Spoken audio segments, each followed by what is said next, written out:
다 함께 찬송가 288장 찬송하면서 수요일 새벽 예배를 하나님 앞에 올려드리겠습니다.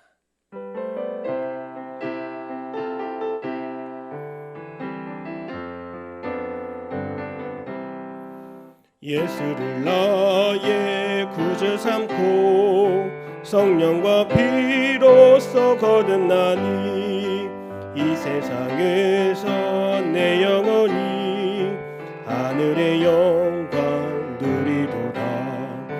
이것이 나의 간증이요 이것이 나의 찬송일세.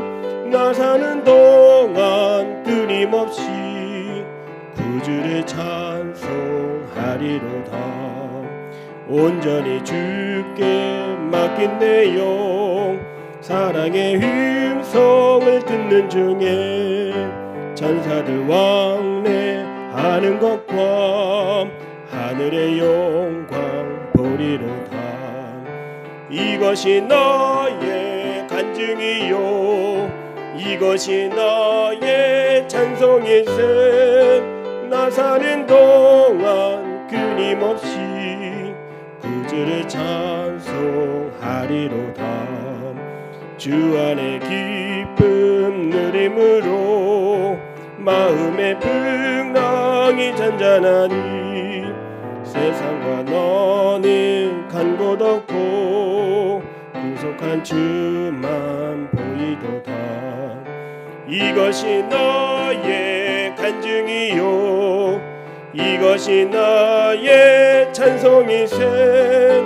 나 사는 동안 끊임없이 구주를 찬송하리로다.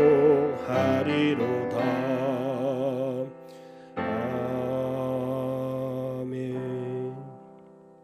사도신경으로 우리의 신앙 고백합니다. 나는 전능하신 아버지 하나님 천지의 창조주를 믿습니다. 나는 그의 유일하신 아들 우리 주 예수 그리스도를 믿습니다. 그는 성령으로 잉태되어 동정녀 마리아에게서 나시고 본디오 빌라도에게 고난을 받아 십자가에 못 박혀 죽으시고 장사된 지 사흘 만에 죽은 자 가운데서 다시 살아나셨으며 하늘에 오르시어 전능하신 아버지 하나님 우편에 앉아 계시다가 거기로부터 살아있는 자와 죽은 자를 심판하러 오십니다. 나는 성령을 믿으며 거룩한 공교회와 성도의 교제와 죄를 용서받는 것과 몸의 부활과 영생을 믿습니다. 아멘. 찬송가 292장을 우리 박수하면서 찬송하겠습니다.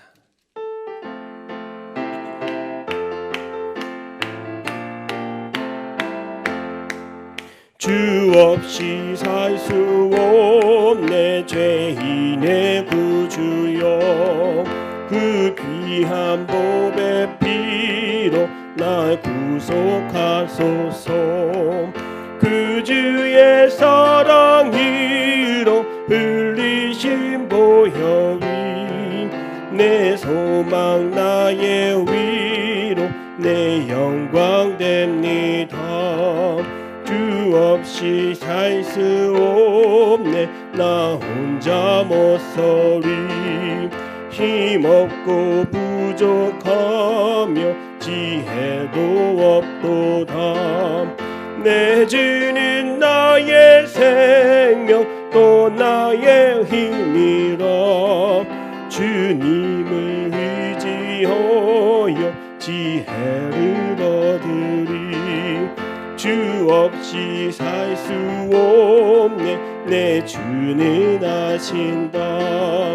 내 영의 깊은 간구 마음의 소원이 주밖에 나의 마음이 알아주리요. 내 마음 위로하사 평온케 하시네. 주 없이 살 수 없네 세월이 흐르고 이 깊은 고독 속에 내 생명 끝나도 선한 풍랑이도 날 지켜주시니 내 곁에 계신 주님 늘 힘이 됩니다.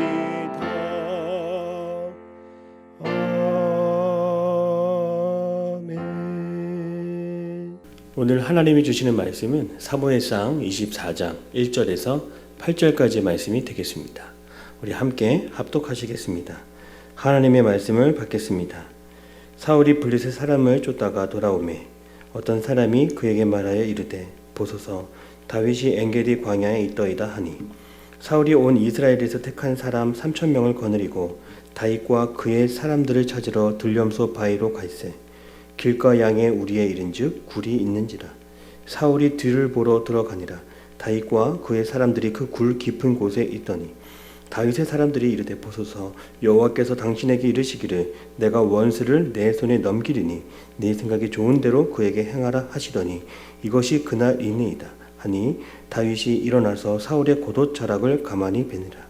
그리한 후에 사울의 옷자락 뱀으로 말미암아 다윗의 마음이 찔려 자기 사람들에게 이르되 내가 손을 들어 여호와의 기름 부음을 받은 내 주를 치는 것은 여호와께서 금하시는 것이니 그는 여호와의 기름 부음을 받은 자가 됨이니라 하고 다윗이 이 말로 자기 사람을 금하여 사울이 해하지 못하게 하니라. 사울이 일어나 굴에서 나가 자기 길을 가니라. 그 후에 다윗도 일어나 굴에서 나가 사울의 뒤에서 외쳐 이르되 내 주 왕이여 하매 사울이 돌아보는지라. 다윗이 땅에 엎드려 절하고. 아멘. 할렐루야. 수요일 아침 새벽 예배 시간입니다. 하나님께서 오늘도 저와 여러분을 아끼십니다. 저와 여러분을 지켜주십니다. 오늘도 복된 하루 될 줄로 믿습니다. 사무엘상 23장을 보면 다윗이 이곳저곳으로 머물고 떠돌며 다녔던 것을 우리는 알 수 있습니다. 사울이 집요하게 다윗을 추격했기 때문입니다. 사울의 사람들은 다윗을 고발했고 다윗이 잡힐 때쯤에 블레셋 군대가 다가오게 하심으로 다윗을 건져주시고 다윗은 엔게디 광야로 떠나게 됩니다. 다윗의 엔게디 광야 생활은 참 힘들고 어려웠습니다. 다윗은 엔게디 광야로 떠돌았습니다. 광야가 늘 불편하고 어렵게 다가오는 것은 그 광야를 내가 선택해서가 아니라 나에게 그 광야가 찾아오기 때문입니다. 광야는 그가 선택한 곳이 아니라 피할 수 없는 상황이었습니다. 하나님은 다윗을 광야에 머물게 하셨습니다. 오늘 우리에게도 이러한 시간이 있습니다. 광야를 만나는 시간입니다. 우리나라의 민족의 상황을 돌아보십시오. 지난 2년 동안 코로나 상황 속에서 하나님은 우리를 광야에 머물게 하셨습니다. 이것은 우리가 원하지 않던 상황이었죠. 코로나처럼 광야 가운데 우리가 서 있습니다. 유진 피터스 목사님은 지리적 광야도 있지만 상황적인 광야도 있다라고 말했습니다. 상황적으로 지리적으로 광야가 찾아올 때 그곳에 갇힌 우리의 인생을 다시 들여다볼 수 있는 오늘 이 시간 되기를 바랍니다. 광야는 결코 우리의 인생이 낭비되거나 잊혀지는 곳이 아닙니다. 한 인격을 훈련시키는 장소입니다. 그래서 우리는 광야를 광야라고 하지 않고 광야 학교라고 말할 수 있고 광야에서 배우는 모든 것들을 우리는 광야의 레슨이라고 말할 수 있습니다. 광야에 가면 우리가 얼마나 연약한지를 알 수 있습니다. 우리의 쓴뿌리가 올라오고 우리의 옛날 본성이 올라오고 우리가 하나님의 도우심이 절대적으로 필요한지를 알게 합니다. 그래서 광야는 우리에게 어떤 곳인가? 광야는 하나님을 경험하고 하나님을 만나는 자리입니다. 성경의 수많은 사람들이 모두 광야를 지났고 광야에서 배웠습니다. 요셉도 광야를 지났고 모세도 광야를 지났습니다. 그리고 예수님도 광야에서 마귀에게 이끌려 시험을 받았습니다. 신앙의 선조들처럼 오늘 나에게 찾아오는 그 광야, 나를 버리는 자리가 아니라 나를 연단하고 나를 성숙하게 하며 그곳에서 하나님을 만남으로 내 믿음이 더 좋아지는 자리가 되기를 축복합니다. 광야 학교에 보내신 이유가 신명기 8장 2절 말씀에 나와 있습니다. 우리는 이 말씀을 통해서 광야 학교의 커리큘럼을 우리는 볼 수 있습니다. 함께 읽겠습니다. 내 하나님 여호와께서 이 40년 동안에 내게 광야 길을 걷게 하신 것을 기억하라. 이는 너를 낮추시며 너를 시험하사 내 마음이 어떠한지 그 명령을 지키는지 지키지 않는지 알려 하심이라. 너를 낮추시며 너를 줄이게 하시며 또 너도 알지 못하며 내 조상들도 알지 못하던 만나를 내게 먹이신 것은 사람이 떡으로만 사는 것이 아니요 여호와의 입에서 나오는 모든 말씀으로 사는 줄을 네가 알게 하려 하심이니라. 이 40년 동안 내 의복이 헤어지지 아니하였고 내 발이 부르트지 아니하였느니라. 아멘. 하나님은 그 광야에서 우리를 잊지 않으시고 은혜를 베풀어 주신다 말씀하십니다. 하나님은 그 광야에서조차 우리를 잊지 않으시고 우리에게 은혜를 베풀어 주십니다. 다윗이 도망친 광야는 엔게디 광야였습니다. 그 광야의 이름에 뜻이 있습니다. 새끼 염소의 샘이라고 하는 뜻입니다. 그저 단순한 황무지가 아니라 샘이 있는 곳이었고 은혜가 있었던 곳을 의미합니다. 오늘 저와 여러분이 걸어가는 인생의 강야 위에 엔게디의 은혜가 있기를 축복합니다. 큰 은혜가 아니라 부스러기와 같은 그 작은 은혜가 우리에게는 간절히 필요합니다. 다윗이 엔게디 광야에서 주님을 만난 것처럼 오늘 우리에게 주시는 말씀의 은혜가 메마른 심령을 적시는 하나님의 은혜의 담비가 되기를 축복합니다. 광야는 스스로 선택한 곳이 아니었습니다. 그곳으로 우리를 부르시고 훈련되게 하시는 것임을 잊지 않기 바랍니다. 스스로 선택하지는 않았지만 나에게 찾아온 그 광야를 훈련의 장소로 삼으시기를 바랍니다. 그렇다면 광야 학교에서의 레슨은 무엇일까요? 3절에서 5절 말씀이 되겠습니다. 길가 양의 우리에 이른즉 굴이 있는지라 사울이 뒤를 보러 들어가니라. 다윗과 그의 사람들이 그 굴 깊은 곳에 있더니 다윗의 사람들이 이르되 보소서 여호와께서 당신에게 이르시기를 내가 원수를 내 손에 넘기리니 내 생각에 좋은 대로 그에게 행하라 하시더니 이것이 그 날이니이다 하니 다윗이 일어나서 사울의 겉옷자락을 가만히 베니라. 그리한 후에 사울의 옷자락 뱀으로 말미암아 다윗의 마음이 찔려. 아멘. 사울은 길가에 있는 양 우리 동굴에 이르게 되었습니다. 그곳에 있는 동굴에서 사울은 용변을 봅니다. 사울은 홀로 동굴에 들어갔습니다. 갑옷을 벗고 이를 볼 때에 그 안쪽에 다윗의 일행들이 먼저 자리를 잡고 있었습니다. 사울은 어처구니 없는 순간을 맞이한 것입니다. 처음으로 사울이 도간에 든 쥐처럼 구석에 몰리고 공격당할 위기에 처해 있습니다. 그때 신하들은 다윗을 부추겼습니다. 사울이 광야에서 다윗을 죽이려 했던 것처럼 이제 다윗도 광야에서 사울에게 반격할 수 있는 좋은 기회라고 말해 주었습니다. 다윗은 부하들의 말을 듣지 않았습니다.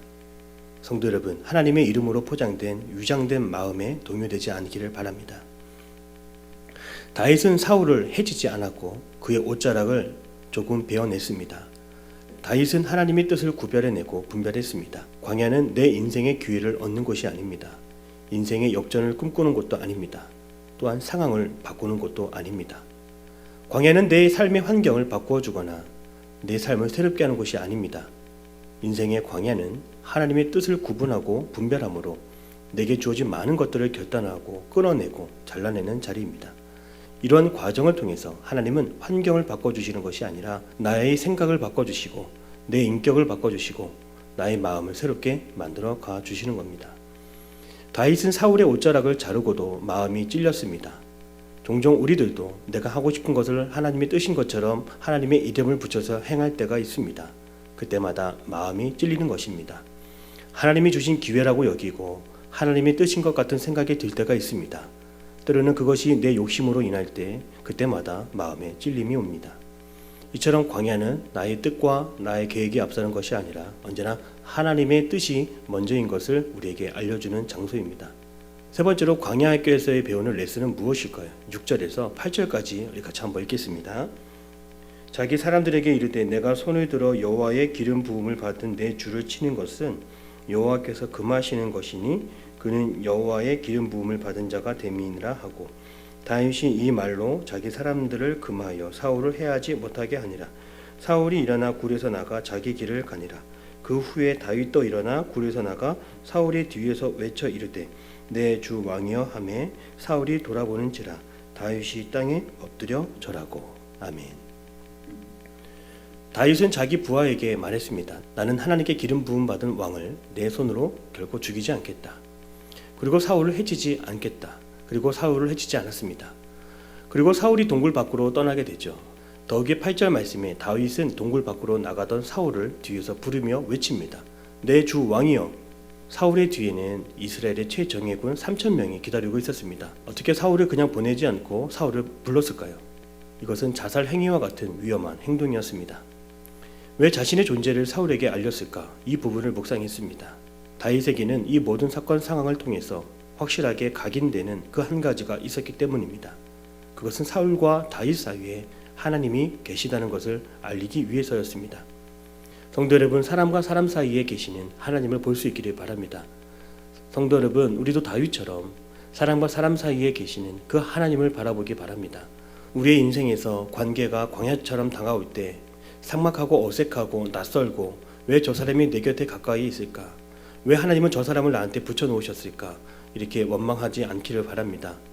그리고 그 사람으로 인해서 분노하지 않기를 바랍니다. 왜 우리는 분노할까요? 왜 우리는 화를 낼까요? 사람과 사람 사이에 계시는 하나님이 보이지 않기 때문입니다. 그래서 사람들은 여전히 분노합니다. 버럭 화를 냅니다. 사람에게 함부로 하고 공격하고 험담하기도 합니다. 내 마음의 품은 하나님이 보이지 않으니 내 마음대로 하는 것입니다. 사랑하는 성도 여러분, 사이사이에 계시는 하나님을 보십시오. 하나님의 시간으로 관계를 보고 하나님의 시각으로 사건을 들여다보십시오. 그러면 하나님이 보입니다. 우리는 사람과 사람 사이에 보이는 하나님을 통해서 축복을 선언하고 화평을 이루고 협력하여 선을 이루며 살아가게 될 것입니다. 그러므로 사람과 사람 사이에 계시는 하나님을 바라보며 물어볼 수 있기를 바랍니다. 하나님, 왜 이러한 일이 일어나는 것입니까? 왜 이러한 일이 나에게 벌어지는 것입니까? 주님, 저는 어떻게 해야 됩니까? 다윗은 늘 어려운 사건과 상황 속에서 늘 하나님을 바라보며 하나님이 원하고 하나님이 바라시는 대로 하나하나 풀어가며 또 결정하며 주님 앞에 나아갔습니다. 이것이 바로 다윗이 하나님의 축복을 받은 비결입니다. 사랑하는 성도 여러분, 관계에 어려움이 있습니까? 또는 인생의 어려운 일들을 만나게 되었습니까? 그 모든 사건과 상황 속에서 사이사이에 계시는 하나님을 바라보며 하나님의 도우심을 구하십시오. 하나님이 보시기에 가장 좋은 것을 선택할 수 있도록 늘 하나님의 은혜를 구하십시오. 하나님의 지혜가 여러분에게 임할 줄로 믿습니다. 이처럼 광야는 매 순간마다 하나님이 개입하시고 하나님이 함께 하시는 삶의 자리가 되어야 합니다. 인생의 광야를 살아가는 우리 모두에게 하나님의 축복이 임하기를 기도합니다. 함께 기도하겠습니다. 살아계신 하나님, 오늘도 이 자리에서 광야의 인생을 살아가는 우리들이 하나님의 뜻을 분별하게 하시고 하나님이 원하고 바라는 아름다운 일들을 행할 수 있도록 주여 함께하여 주옵소서. 우리의 인생 가운데 하나님의 뜻보다 나의 뜻을 우선하지 않았는지를 돌아보게 하시고 늘 마음의 찔림으로 회개하며 돌이켜 주만 바라보게 하여 주옵소서. 오늘도 이 땅을 살아가는 우리들에게 아버지 하나님, 광야 인생 가운데 목마르지 않도록 인도해 주시고 우리가 걸어가는 모든 인생의 길을 우리의 두 눈으로 보게 하여 주옵소서. 내 생각과 내 마음이 먼저 변화되는 역사가 나타나게 하여 주옵소서. 광야 같은 우리 인생 가운데 언제나 우리와 함께하여 주심을 믿사오며 살아계신 예수님의 이름으로 기도드립니다. 아멘. 하늘에 계신 우리 아버지, 아버지의 이름을 거룩하게 하시며 아버지의 나라가 오게 하시며 아버지의 뜻이 하늘에서와 같이 땅에서도 이루어지게 하소서.